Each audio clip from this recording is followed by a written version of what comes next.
There we go.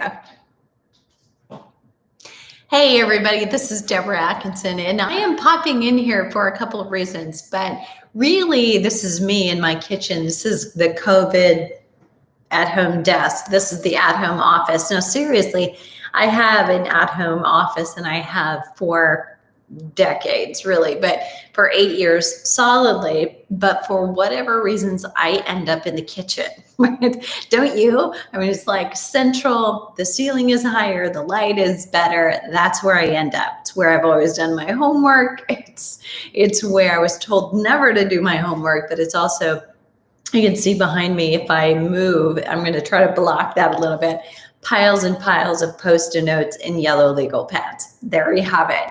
But I'm here not to talk about my messy, chaotic desk, but to talk a little bit about two things. And I also, before we get started, I want to invite you to tell me where you're listening from. Hey, Mary Lou, and let you know I won't be on a long time. I'll be on actually a very short time because we're about to start a webinar, and I will put the invite to that in as well. So I'm giving you a very rare sneak peek at what it's like to attend one of the master classes for our membership, the Inside Story, hey, from New Jersey. And so we're doing that at 4 Pacific Daylight Time. So wherever you are in the world, it's about 50, a little less than that, minutes from right now, talking about fascia. So if you are familiar with foam rolling, myofascial release, or you love a good massage, this pertains to you. But the reason I'm talking about it is a lot of people, a lot of women specifically in menopause and midlife in our audience know enough to be dangerous about it, but don't actually know why they want to do it, why they should do it, how it will help them, and what's the benefit. So I'm going to be talking about two sides of the fascia and myofascial release story. One is how it helps your fitness, and the other is how it helps your fatness. So by help, I hope you get that it improves it and could improve the appearance of cellulite if done correctly. There's a very specific protocol, so it's not just on a whim. You can use it here and there, but the purpose of the masterclass is, not necessarily convince you to do it, but definitely to give you the facts that may end up helping you be more motivated to do it and committed to it on a regular basis. So, those random acts of the foam roller sitting in the corner all by itself and forlorn over there are not doing you any good. So you may find that there are some reasons and may find the how-to. So it's, should you do it before your workout, during your workout, or after your workout, and in which case? So I'm going to help answer all those questions. So I will grab the link to that actually, and I will try and put this in right now before I forget it. And then I'm going to go on to what I really want to talk about, and a second invitation, if you will. So I'm going to drop this in here right now so I don't have to worry about typing and talking. So can't do both. All right, especially at 3 p.m. Anybody else? It's been a long time since coffee. So I want to invite you to watch my TEDx talk if you haven't. So the topic has been, and I've been talking about this since I gave the TEDx talk in November, that it was a little bit of a victim of COVID-19 and getting released and edited and finally released just a bit over a week ago now. And the title, Why Everything Women in Menopause Learned About Exercise May Be a Lie, is a little bit of a dramatic kind of a title for purpose. So it's really meant to, get your attention and have you reconsider what you've always been told and what you've always learned. And if anything, over 36 years of working with clients one-on-one and in groups, but all that time working with a lot of older women. So I was, for whatever reason, I was an old soul. So I was raised by older parents, quite a bit older than most of my friends' parents, and I was the youngest of 4 kids. And there was quite a difference between myself and my oldest sibling. My sister is 16 years older than me. So I kind of grew up learning and listening to older music, to the culture of what was happening for them, and conversations with older people were, what happens when you're raised by older conservative parents, you're around them a lot more. So I've been in fitness for 36 years, and I've been working with older adults that entire time, because even as a student, as an undergrad, I was given the older clients and I enjoyed them. They enjoyed me. I think we had good rapport because I was used to it.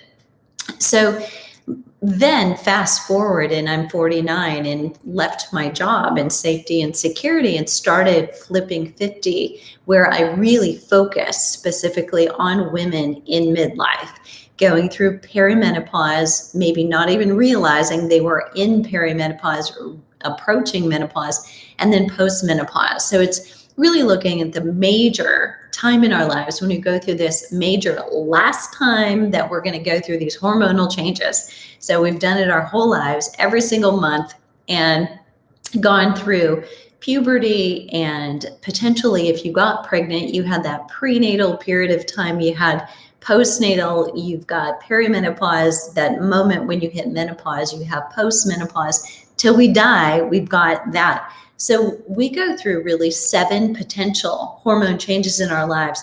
And those hormone changes should dictate how we exercise, because we need different things. We need to maintain our muscle mass now. We need to maintain our bone density. And we have an increased ability. Are you ready for this one? You didn't sign up for it. We have an increased ability to store fat, which is, we didn't get in line for that. Anybody else remember? I didn't want that one, but there are things we can do about it. So I go to timelines on Instagram and on Facebook, and every single day I'm hearing this kind of story and this noise, and it says menopause symptoms, and it lists, the 24 terrible things that nobody wants.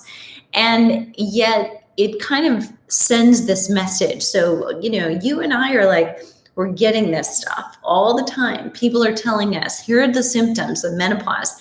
And when we keep putting that stuff in, it's a lot like watching the news right now. And I don't want to start a political thing here, but it's a lot like watching the news and hearing all of the COVID negativity and all things that are, people are fighting about wearing masks or not wearing masks, and a vaccine and not a vaccine, and all the political side of things.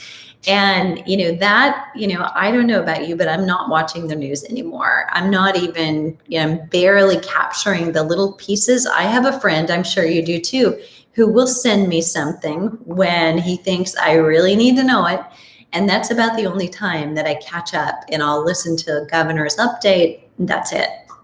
But I think we need to be smart about what we listen to in regard to menopause as well. So if we keep hearing how bad it is and how awful and terrible and all the symptoms that you're going to have, we are much more likely to experience those. And so if you expect instead that as long as I take good care of myself and I redefine what that is, when my hormones change the rules a little bit, I can still feel great. I can look as good as I did when I was 30 if I don't try to eat or exercise the way I did then. And if we can learn that that's the expectation that we should have, we have a lot better chance of actually feeling good and getting through it. And there may be some speed bumps along the way for any of us. It's, it's a lot like, it's like raising kids. Mine just called, and that's why I'm thinking that. But, just when you figure out one phase, then they're out of that phase and they're in a next phase. And, hormones, I think right now in perimenopause and kind of menopause, even transitioning that first year or two in postmenopause, are like that. Things change. Your belly fat, your gut, your seeing changes in your skin that all of a sudden is like, what is that? And I get it. But where our health is concerned, like your ability to sleep and digestion, whether you're regular, elimination is something we're going to talk about. All of those, and fatigue and energy levels, all of those things are things that if we think of them more as messages, like your body is trying to message you, something's not quite right here. Something about what you're doing, maybe the way you're prioritizing your sleep, maybe the way you're prioritizing, asking or demanding what you need for your meals. If you're traveling or you're out of work thing and you feel like, well, it's going to be hard because I'm traveling or I'm staying at somebody's house. Here was my answer to that for a client today. So she said, there's going to be a really tough couple of days because we've got these things going on, and I don't know what they'll do for lunch to make it easy. They'll probably just pull in something, or I don't know, maybe we'll order out. And I said, hold on a second. So you're trying to make some changes for your health, and what if? So you don't, but what if you had diabetes? You would not hesitate to demand what it was that you needed, right? You would say, well, I'm diabetic, so I actually, I need to eat, at a certain time and time that with my insulin. And there are certain things that I can and cannot have. So likewise, if you were allergic to shrimp or seafood or nuts, you would be sure to ask, well, I can't have those. Can we make sure that that's true? Because this isn't just an allergy thing. This is like, I'm allergic. So you wouldn't hesitate to ask those things. And yet, if we are just taking care of ourselves, choosing to eat more healthfully in a way that serves us better, we think of that. And I say this as we women in particular, we think of that as being high maintenance, don't we? So we've kind of adapted to this thing where we're supposed to go along with the flow. And, if they decide they're going to have, well, who's they? Why don't we be they? We're they. Okay, here's what we're going to do, because if we're going to be in this meeting all day, we need to eat healthfully so we don't feel like we want to take a nap in the afternoon, and we need to be sharper and have more energy. So here's the way I suggest that we eat, and here's what I need. And if you're going to order a pizza, let's order some side salads, and I'll get some chicken and some avocado on mine. And so being cautious about falling for the need to go with the flow. Who says, right? Who says? And who says that you're being difficult by asking for what you need to feel good? Because truth is, what if you were the decision maker and somebody else came to you and said, I really need, I want to have these things because I'm feeling better when I'm doing this. And, I'm not going to be able to participate. If you're going to do pizza, I will just bring something else with me. So if you were doing that, probably you would be, that's fine. We can just order some salads in addition to that, right? So I think we sometimes have this dual-edged sword of expectations on ourselves. So I'm going to kind of call you out and suggest that you're doing those things and making those choices, not just for yourselves, but you're doing it vocally and verbally and telling other people also what you need. So going against the flow of just your own thought process, super important. So I'm going to put the link down here to my TED Talk and invite you to go and watch it. I have put it on my website for ease. If you did a search on the internet, you would also probably be able to find it. It's a TEDx talk, so you'd be looking for Deborah Atkinson TEDx talk, and you probably find it by Google. Google knows all, right? But I will just put it here, and for ease of a link. So I did pretty well talking and typing right then. Just wanted to call attention to that. But what I want to talk about is one of the points that I hit on in the TED Talk, and that is, we're bucking the system in the old thought process about how you used to exercise.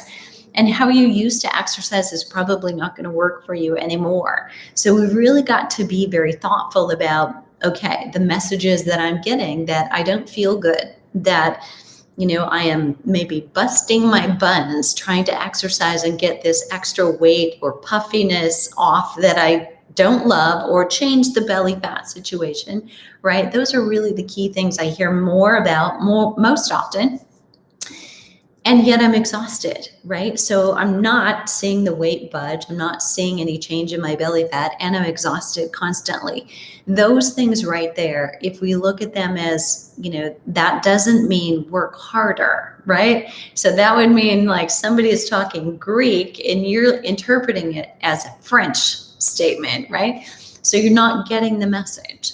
So it doesn't mean work harder and do those things that aren't working anyway. It means let's try something different. And one of the biggest tenets of flipping 50, and the tenet that I talked about most often inside that TED Talk, where I tell stories about women that you may resonate with, was restore before more. So if you think about that, it's going to make perfect sense to you. You would probably tell a daughter that you loved the exact same thing. And yet when it's us, we think, oh no, I have to push, I have to work harder, I'm going to have to try to burn more calories and eat fewer calories. And all of that is kind of depleting you, right? When you're already tired and you try to do more and more and more, pretty soon something's going to break, right? And when you're tired, and think of this as close to sick, because do you think we were meant to be tired our whole lives? I don't think so. And so that's a lot like when you're sick and you're tired all the time, you take better care, right? You eat as healthfully as you possibly can. You nurture yourself back to good health by eating the best possible foods. And really, that's what we need to turn into now if we're fatigued during midlife. And I don't mean to tell you you're sick. So it's not a disease. You're not sick. It's totally natural. Every woman on earth goes through it. And it seems like it's only recently when we've been able to use that word menopause as in like a normal sentence. It's like, oh, we don't talk about that in the same room with men. Because why? Right? Because every woman on earth goes through it. Do you realize that there are 46 million women in menopause right now?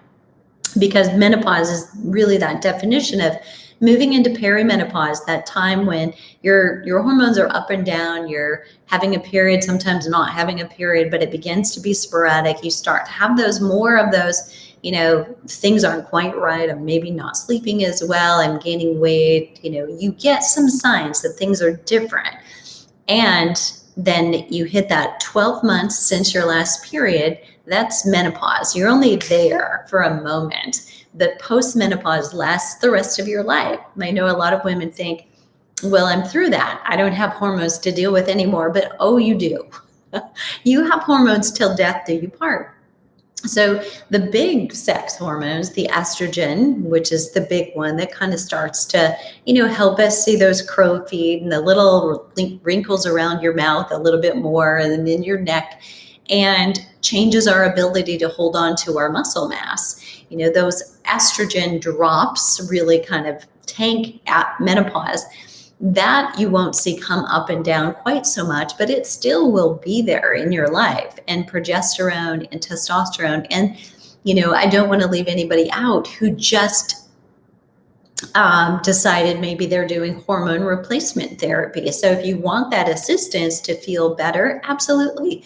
I'm just a big believer you need to go through all of the lifestyle changes first. So whether it's a cream or a pill or whatever you're doing, no medication should be doing all of the work for you. And pun intended, so I'm all about strength training, but no pill, no cream, no medication should be doing the heavy lifting, literally. So you've got to be making the priority of your sleep. You've got to change the things that you eat so that they're healthy for you now, not the quote unquote healthy that you learned when you were 20 or 30, because it's changed. Your hormones change your gut health, and stress changes your gut health. And so you may not be able to eat the same things and have the same positive health effect that you could your whole life. And so when you start eating more whole foods and start testing some of those major food sensitivities, you'll be much better off.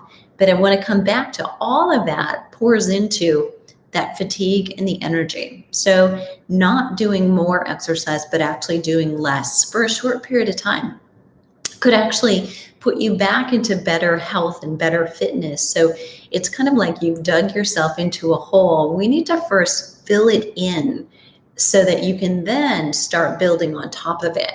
But if you're dug into a hole, it's like writing checks on an account where you're empty. There's nothing there. So that's just not going to work for you. So hopefully, that is something that you're already doing, you're aware of, and you're following those kind of tenets as far as your exercise goes. If you're exhausted, we need to shift things up. But a big eye opener. So if you're listening to anything, you take one thing away from this.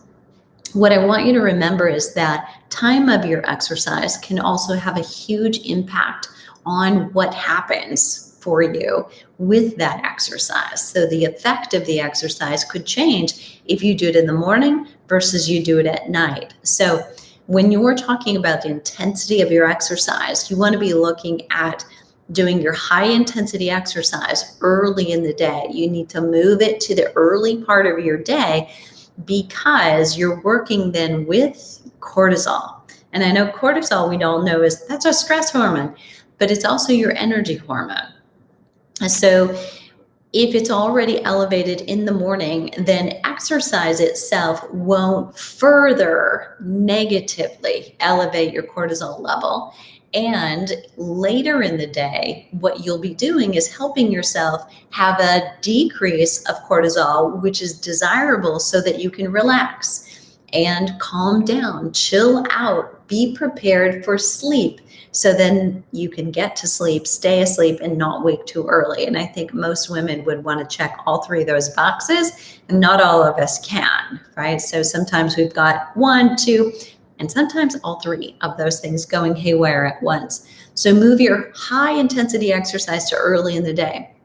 And for those of you that are throwing up a red flag or an obstacle right now, here's what I suggest. If you feel like I can't get up any earlier and I already have to start my day early, maybe some of you are commuting again, and so you've got a commute plus an early start, and early morning exercise is just not part of the picture.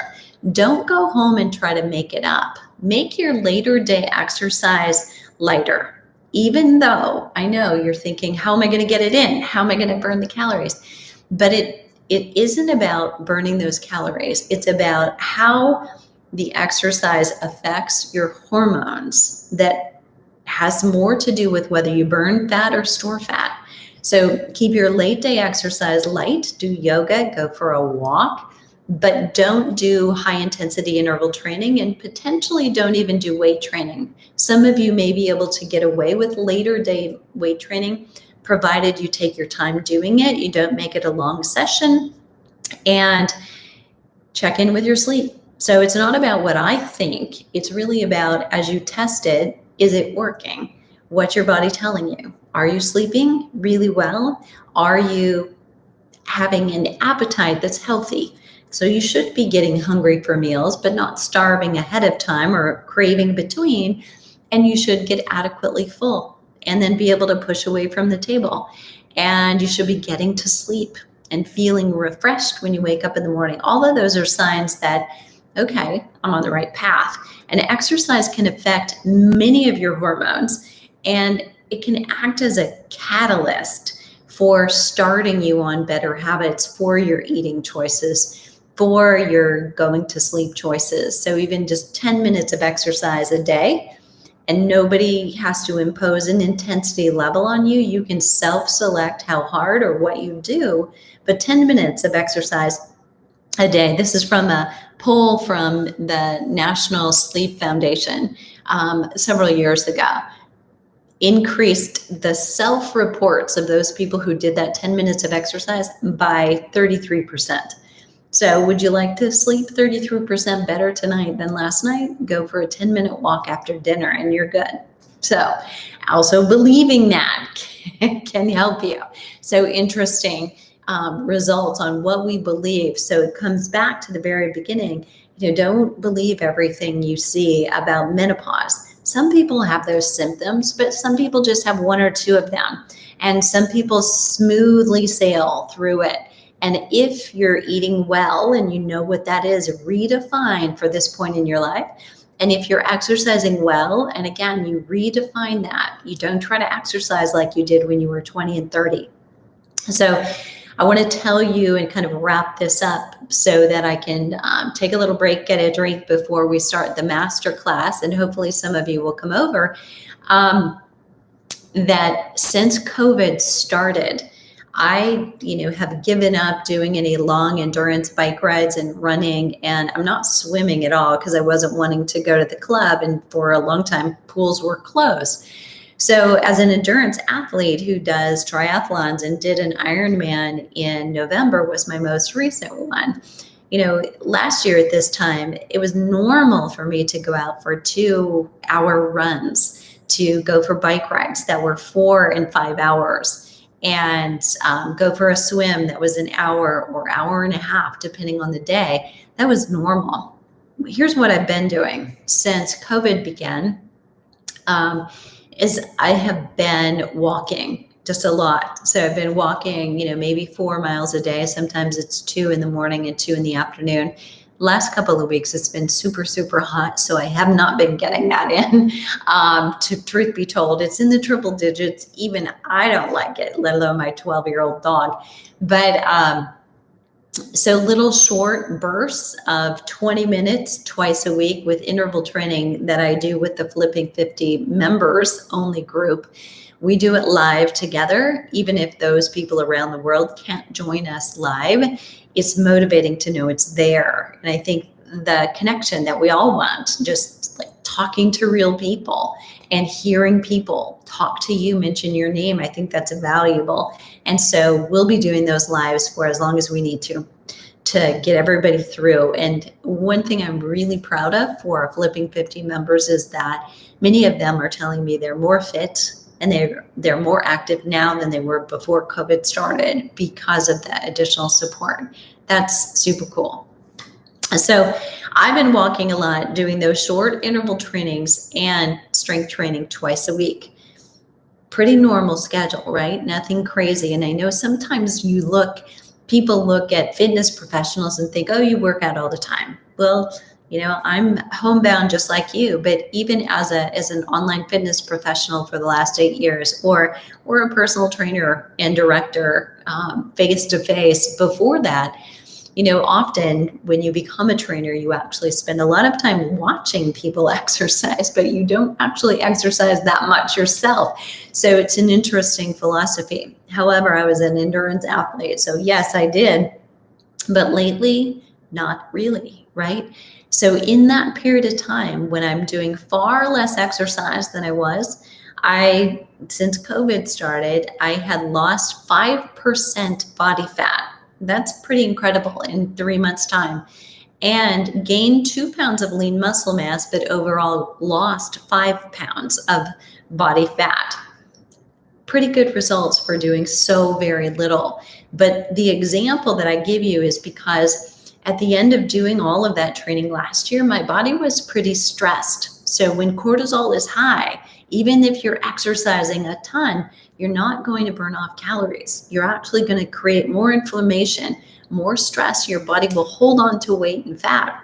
So doing far less actually will get you better results. So I tell you that just to let go of that grip a little bit on your thoughts about I have to exercise more, because it may be actually the opposite. And if you try it for a week and what you've been doing isn't working anyway, you have nothing to lose. So I highly recommend take a good look at what's the message your body is sending you right now about what you've regularly been doing. And if you're ready for a change, take a week and do half as much as you've been doing. Get more sleep, focus on your rest.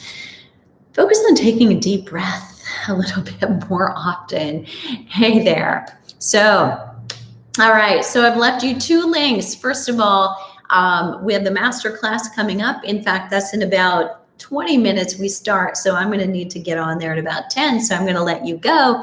And I put the link to my TEDx talk. So I'd love to have you go watch it. It's 14 minutes long. I think you'll get a lot out of it. I tell my own story, and I tell the story of two of my clients who you may relate to as well. So thanks so much for being here. You can keep adding to the thread a little bit later. I will try and come back, circle back, and see if there's anything that I can help you with.